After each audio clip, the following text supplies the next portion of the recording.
J'accueille maintenant Tom Villa, mon CDD.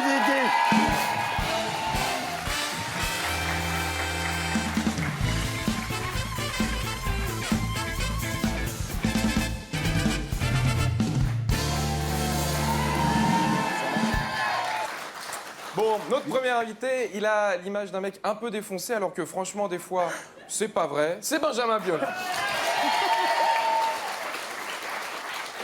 Benjamin, je suis fan de ce qu'il fait, la superbe, je l'ai rincé dans tous les sens. Et là, il vient avec un nouvel album qui s'appelle Bolbert, qui est génial, qui est sorti en CD, en digital et aussi en vinyle. Voilà. Et si c'est pour Thierry, c'est con, il est passé à la cassette audio la semaine dernière. C'est vraiment.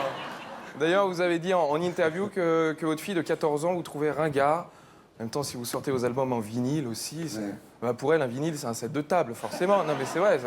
Non, mais il y a un moyen très, très simple pour la faire changer d'avis, votre fille, c'est envoyer-la à un concert de Patrick Sébastien. Au retour, elle va vous prendre pour Necfeu. C'est obligé. Non, putain, j'ai décroché un rire.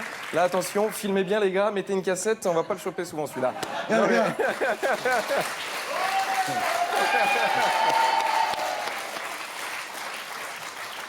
Benjamin, qui est le prochain juré de la Nouvelle Star? Voilà, écoutez des gens qui chantent mal et qui massacrent des tubes. La fête de la musique, ça vous a pas suffi, a priori.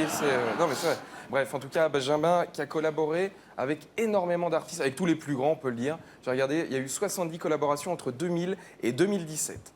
Ah, en 39-45, vous auriez été l'employé du mois. Hein. Ah ouais.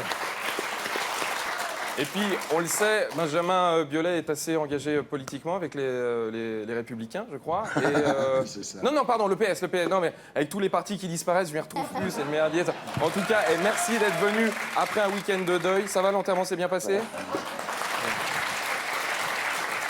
Notre prochaine invitée, Thierry, elle a fait la Nouvelle Star. Elle l'a pas gagnée et aujourd'hui, pourtant, on la voit partout. Elle est un peu à la musique, ce que Jean-Luc Mélenchon a été à la présidentielle. C'est Camélia Jordan.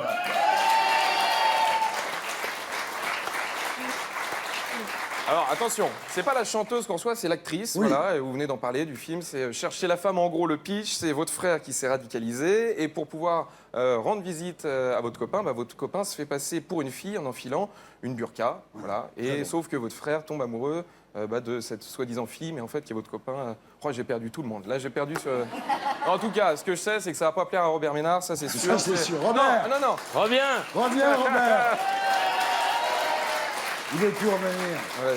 Non, en tout cas, super film. Et puis en 2012, vous étiez engagé à côté de François Hollande. Enfin, vous aviez chanté à la Bastille, voilà. Et en tout cas, on se demandait où étaient les 2% d'opinion favorable pour Hollande. Et je crois qu'ils sont avec nous. En fait. Allez, pour terminer, Thierry, si Gabin l'avait rencontré, il lui aurait évidemment dit « T'as de beaux yeux, tu sais. » C'est Madame Isabelle Nanty.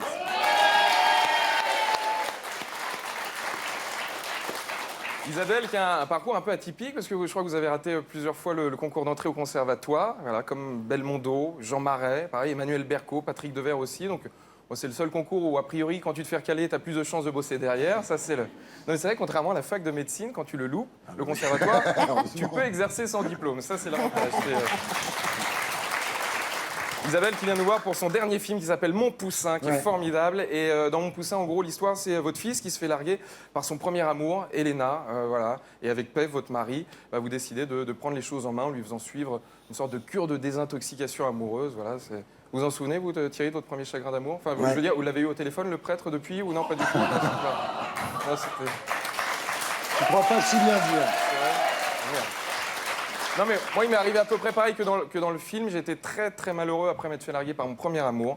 J'étais fou d'elle et elle m'avait jeté en disant qu'on soi-disant on pouvait plus continuer comme ça parce qu'à cause du rejet de la carte bleue de mon père. Voilà, donc là, si tu nous regardes, je suis désolé. Non, pour de vrai, le premier amour était très compliqué. Voilà. Surtout que même quand on s'était séparés, mes parents l'adoraient, ils l'invitaient tout le temps à Noël. Et voilà, faut vraiment pas sortir avec sa cousine. Et non, c'est pas vrai. Le premier amour, pour de vrai, s'appelait Caroline, elle était blonde, elle était magnifique. On a vécu 3 ans ensemble, j'ai adoré ce labrador. Et faut s'arrêter là, voilà. T'as une cliente, là. Hein, T'as un fan club, là. Hein. Puis il est mignon. J'en profite juste pour dire un truc, parce qu'avec Isabelle, on a tourné dans Munch, la série de TF1. Et je suis vraiment comblé. J'ai eu la chance de réaliser énormément de rêves. J'ai eu la chance de bosser avec vous, de bosser avec Laurent. C'était un truc de fou. Je fais de la radio avec Nagui. J'ai joué avec Isabelle Nanty. Et voilà, juste pour ça, je voulais vous dire merci du fond du cœur et je vous aime. Voilà. Je suis ému. Oh non. Oh.